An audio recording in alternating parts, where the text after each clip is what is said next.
dikomitmenkan oleh Prabowo Gibran untuk meneruskan program-program unggulan daripada Pak Jokowi.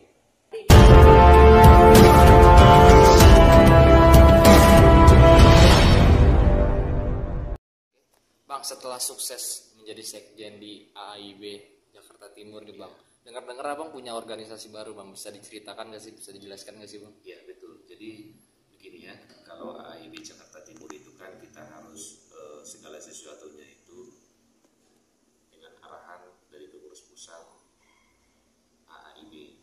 Nah, jadi kalau dengan organisasi yang kita bentuk ini adalah STG, Sahabat Prabowo Gibran, kita lebih leluasa untuk menyuarakan aspirasi kita terkait dukungan kita kepada capres cawapres Prabowo Gibran. Untuk pendirinya sendiri dari SPG ini siapa Bang? Pendirinya dan pembentuknya, inisiator itu saya sendiri. Itu dibuat pada bulan kapan Bang? Apa baru ini? Baru-baru ini kita buat karena kita melihat begitu beratnya tekanan yang dituduhkan kepada saudara Gibran sebagai cawapres 02. Tekanan itu kita lihat dari berbagai pihak yang pada intinya sangat intinya itu penilaian negatif karena umurnya masih muda, dibilang tidak pantas lah untuk menjadi cawapres, dibilang dinasti lah, segala macam, dibilang produk haram dari konstitusi lah, saya bilang, dibilang oleh pihak-pihak yang tidak senang dengan dia. Ini yang harus kita pandangan-pandangan ini yang harus kita luruskan. Dan sebagai anak muda, saya sebagai anak muda dan juga teman-teman yang lain yang setuju dengan saya, kita harus dukung teman anak muda untuk bisa memimpin negara kita, negara Indonesia ini lebih baik ke depan. Apa yang ingin Abang kasih edukasi kepada masyarakat Indonesia nih yang supaya melihat sisi positif dari pasangan 02 ini Bang? Oke, begini ya. Jadi kepemimpinan itu kan tidak melulu menjadi faktor utama adalah umur yang tua, belum tentu. Banyak sekarang umur tua tapi memimpin diri sendiri aja gagal. Jadi jangan kita terpatok kepada umur tua baru harus bisa memimpin negara ini dengan baik. Nah, itu sesuatu pemahaman yang keliru.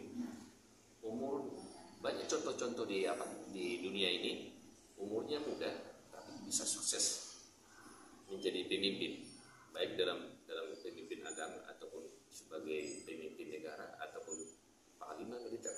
Ya, ini kan sudah zaman digital. Google kita bisa lihat pemimpin-pemimpin hebat yang masih umurnya muda-muda. Bang, kenapa masyarakat Indonesia harus memilih Prabowo Gibran sebagai presiden selanjutnya? Terima kasih. Saya pribadi sangat merasakan selama 10 tahun ini dalam kepemimpinan Jokowi, pembangunan di kampung saya, Tapanuli di sana sangat masif sekali. Yang tadinya jalan di depan rumah saya itu jalan aspal biasa, sekarang jalannya sangat bagus. Yang tadinya kami pergi ke ladang dengan hanya jalan setapak, sekarang sudah ada jalan aspal di mana mobil daripada toke-toke bisa langsung membeli hasil panen rakyat tanpa masyarakat ini pergi ke pasar untuk menjualnya. Jalanan irigasi kepada sawah semuanya dibangun di pemerintahan Jokowi. Puskesmas, kemudian juga aula desa, kantor kepala desa dan juga sekolah-sekolah semuanya dibangun demikian rupa dan sangat bagus. Nah, demikian juga tol Trans Sumatera, karena saya orang Sumatera, ketika saya balik dari Jakarta bawa mobil, sudah sangat bagus sekali. Nah, itu contoh-contoh yang saya lihat di dalam kepemimpinan Jokowi yang harus dikembangkan terus di dalam kepemimpinan presiden selanjutnya. Dan Pak Jokowi telah mencanangkan 2045 adalah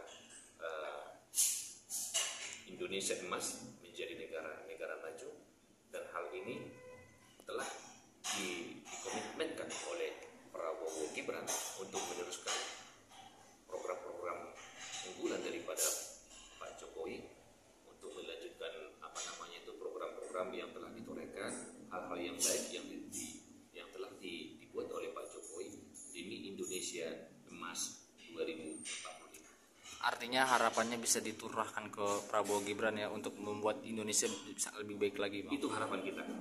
Kita ingin negara kita ini menjadi negara yang makmur, negara yang maju untuk kebaikan semua. Oke. Dan harapan itu ada di dalam pasangan 02 Prabowo Gibran.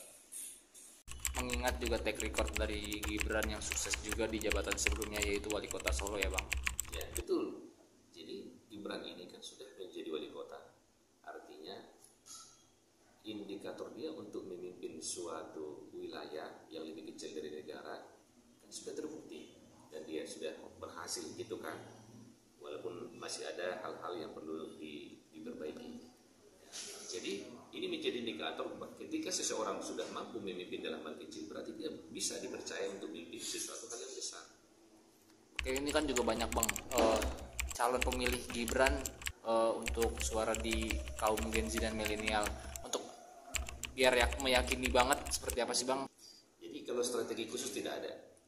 Tapi yang hal-hal umum aja yang kita mau lakukan, bahwa saat ini ada cawapres yang mewakili daripada generasi anak muda, di mana Pak Gibran ini sebagai anak muda banyak ditentang oleh banyak pihak.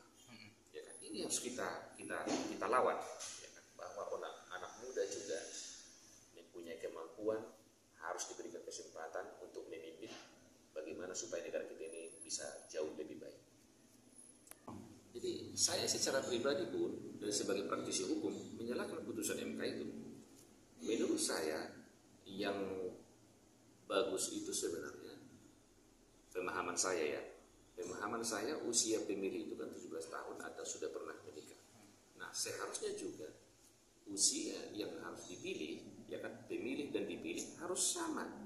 Bebannya itu di sini pemilih 17 tahun atau sudah pernah menikah, ya di sini juga hak untuk dipilih itu dia berusia 17 tahun atau sudah pernah menikah.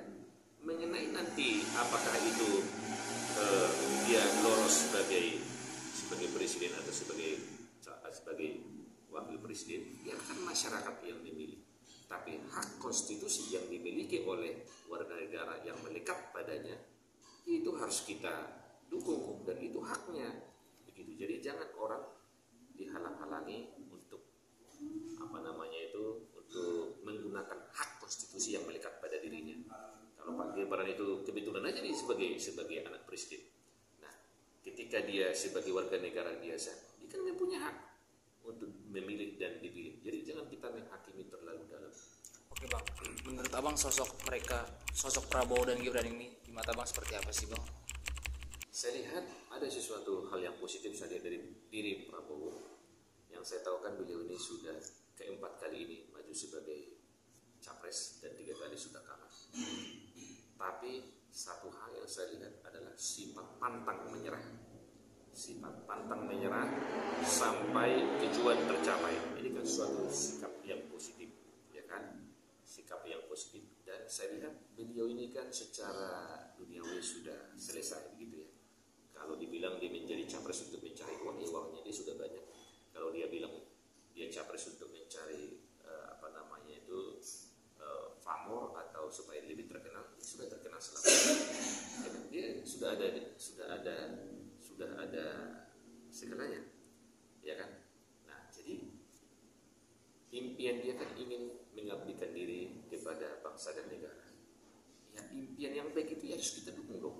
Ya kita sebagai anak muda bisa meniru sifat pantang menyerah. Beliau sebagai seorang prajurit sejati tadi, ya kan? Sampai titik darah penghabisan dia terus berjuang, dia terus berkarya, ya kan, mengabdikan diri bagi bangsa dan negara ini. Nah, itu sesuatu sifat yang positif.